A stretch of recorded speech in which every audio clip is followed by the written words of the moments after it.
She still remembered the exact sound of the door closing behind him. Not the heavy metal door of the prison, that came later, but the wooden door of their small apartment, the one he closed so gently that morning, as if he already knew it would be the last time he touched it as a free man. "Don't worry," he had said, forcing a smile that didn't reach his eyes. "I'll be back before you even get tired of missing me." She laughed back then. A nervous, fragile laugh. She wanted to believe him. She needed to. His name was Daniel. He wasn't a criminal by nature. He was quiet, thoughtful, the kind of man who listened more than he spoke. He worked long hours, came home tired, and dreamed of simple things. A bigger kitchen, a dog, a life where bills didn't feel like a constant threat. The night everything collapsed, he made one decision, one desperate, reckless decision, that changed both of their lives forever. The company he worked for was laundering money. Daniel discovered it accidentally, numbers that didn't add up, accounts that shouldn't exist. When he confronted his boss, he was offered silence in exchange for money. When he refused, the threat came quietly, wrapped in politeness. "You have a girlfriend, right?" the man asked casually. Daniel tried to do the right thing. He tried to report it. But the system moved slowly, and fear moved fast. When the police finally came, they didn't arrest the people who deserved it. They arrested Daniel. The evidence had been manipulated. His signature was everywhere. Fraud. Embezzlement. 6 years. She stood in the courtroom, her legs shaking, her hands cold, listening to the sentence as if it were happening to someone else. When the guards took him away, he turned his head just enough to look at her. His eyes searched her face, not for hope, for permission. "I'll wait," she said suddenly, her voice louder than she expected. "I promise. I'll wait for you." The courtroom fell silent. Daniel shook his head slowly. "Don't," he whispered. "Don't tie your life to a prison sentence." She stepped closer, tears burning her eyes. "You didn't do this. And even if the world thinks you did, I know who you are." He closed his eyes. That hurt more than the handcuffs. The first months were the hardest. The apartment felt too big, too quiet. She slept on her side of the bed, leaving his untouched, as if he might come back late and need the space. She wrote him letters every night, even when she had nothing new to say. "I'm still here," she wrote. "I'm not going anywhere." Prison visits were a mixture of pain and relief. The glass between them felt cruel. She pressed her palm against it, imagining it was his cheek. "You look tired," he said once. She smiled. "You look alive." That's enough for me. But nights were different. Nights were full of doubt. She would lie awake, staring at the ceiling, asking herself questions she was afraid to answer. What if he changed? What if he came out broken? What if she wasted her youth waiting for a man the world had already forgotten? Sometimes she hated herself for these thoughts. Sometimes she hated him, not for what he had done, but for leaving her alone with the consequences. "I'm scared," she admitted in one letter. Not of waiting. Of hoping. Years passed slowly, painfully. Friends drifted away. Some judged her silently, others openly. "You're young," they said. "Why are you throwing your life away?" She didn't have a perfect answer. She just knew that loving him wasn't a sacrifice, it was a choice. And she made it every single day. Daniel changed inside prison. He became quieter, heavier, but also sharper. He read constantly. He learned patience the hard way. Some nights he imagined her leaving, finding someone better, someone free. "If you fall in love with someone else," he wrote once, "I won't blame you." She read that letter with trembling hands, anger rising in her chest. "Don't you dare release me from a promise I never asked you to free me from," she wrote back. The 5th year was the worst. Hope felt thin, fragile, like glass. She stopped counting days and started counting seasons. Winter after winter. And then, one ordinary morning, the phone rang. "Daniel is being released early." 2 weeks. She sat on the floor, unable to breathe, laughing and crying at the same time. The day he came out, she stood outside the prison gates, her heart pounding so loudly she thought he might hear it. She didn't know what to expect. She was afraid of disappointment. Afraid that the man she loved existed only in memory. The gates opened. Men walked out one by one. And then she saw him. He looked older. Thinner. His eyes carried something dark, but when they met hers, something familiar broke through. He stopped walking. She really came, he thought. She actually waited. Neither of them spoke at first. Words felt too small.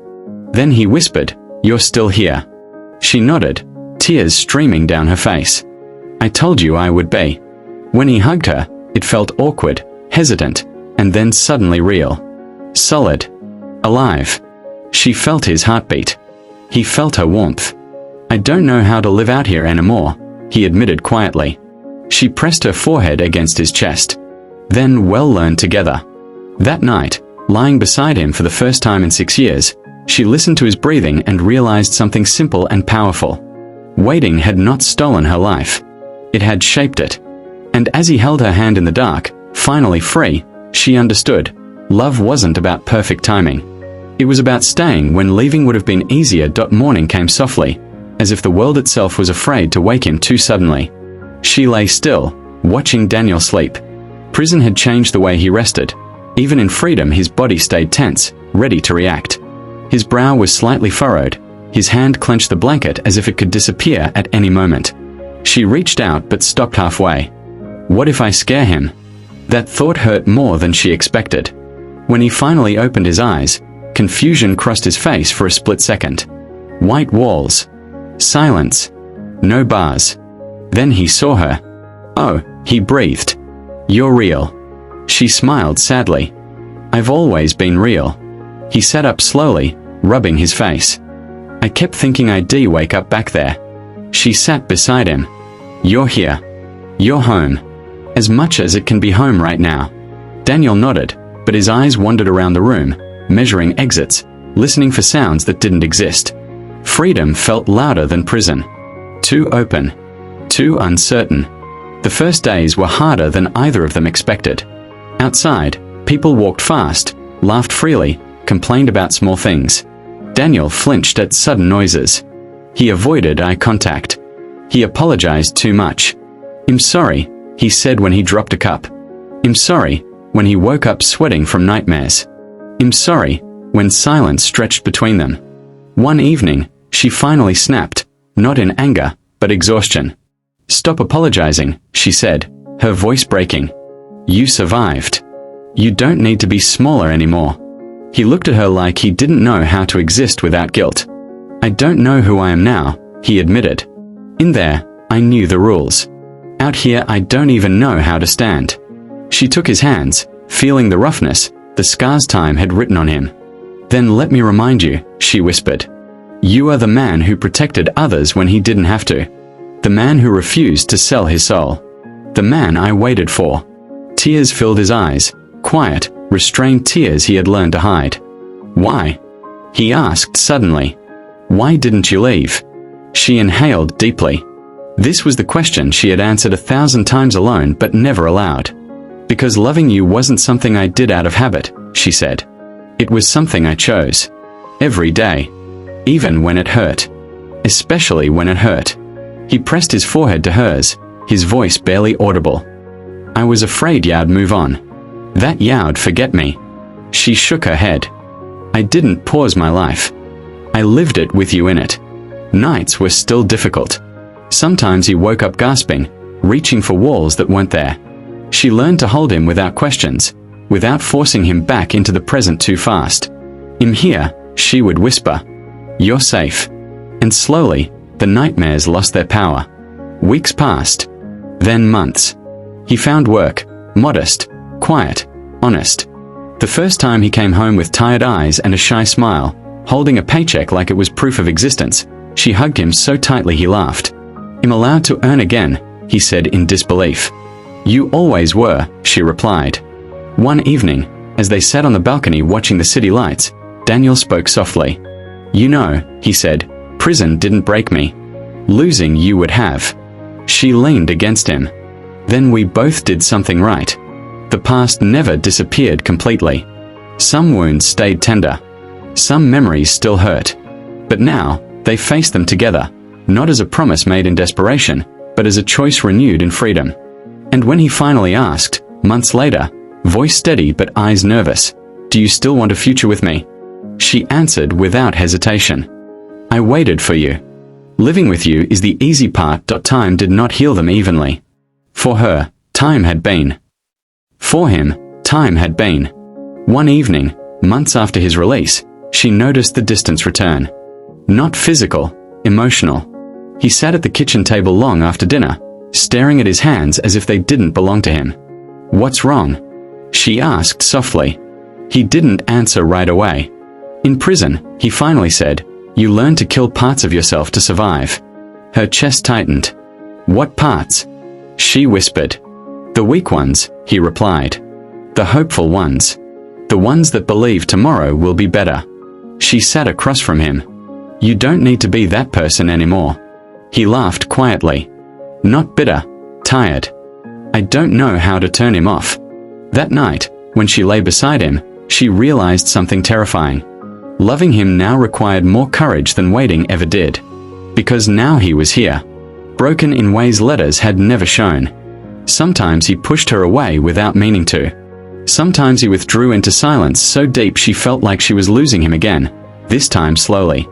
What if waiting was easier than rebuilding? That thought frightened her. One night, after an argument that started over nothing, a forgotten chore, a careless word, he stood near the door, breathing hard. Maybe you deserve someone normal, he said.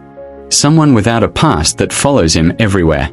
She felt anger rise, sharp, sudden. Do not decide my limits for me, she said. I didn't wait 6 years to be abandoned by you now. He froze. I'm scared, he admitted, his voice cracking. Scared it'll ruin you. That one day you'll wake up and realize I wasn't worth it.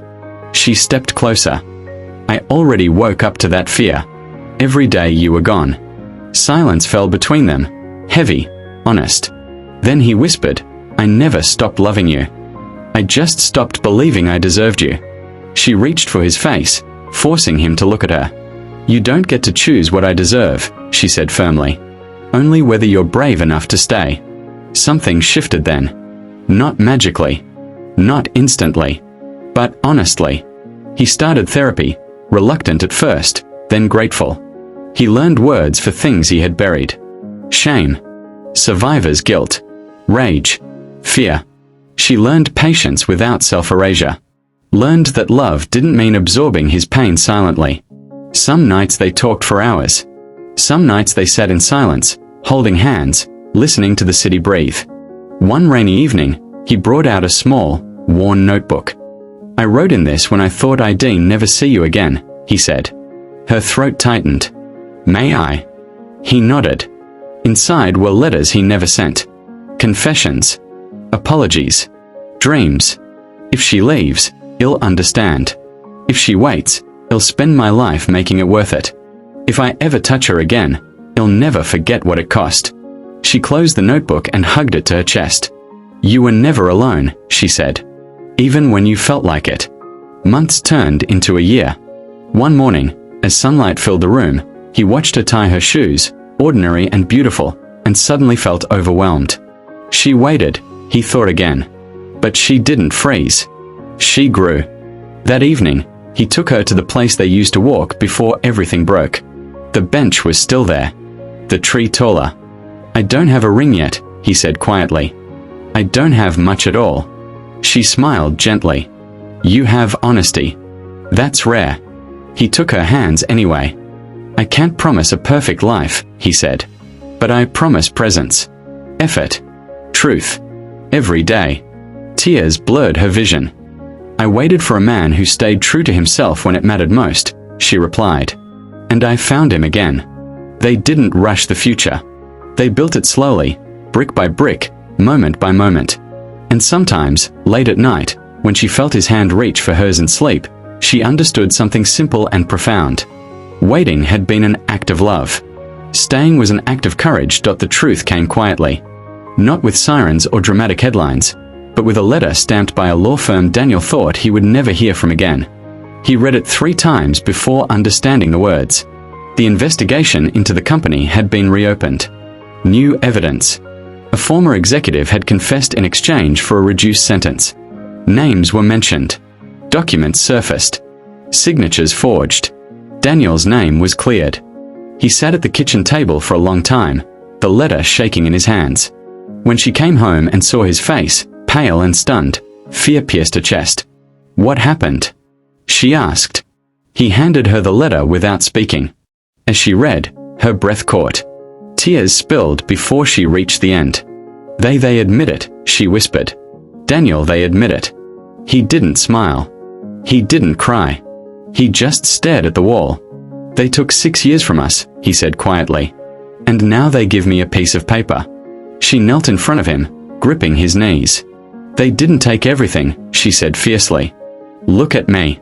We're still here." That night, something heavy finally loosened inside him. Not rage. Not joy. Relief. Slow, painful, cleansing. He cried the way he never allowed himself to in prison, shoulders shaking, breath uneven. She held him, rocking gently, letting him fall apart without fear. "I kept thinking I deserved it," he admitted through tears. "That I had been punished for something." She pressed her lips to his temple. "You were punished for being decent in a world that wasn't."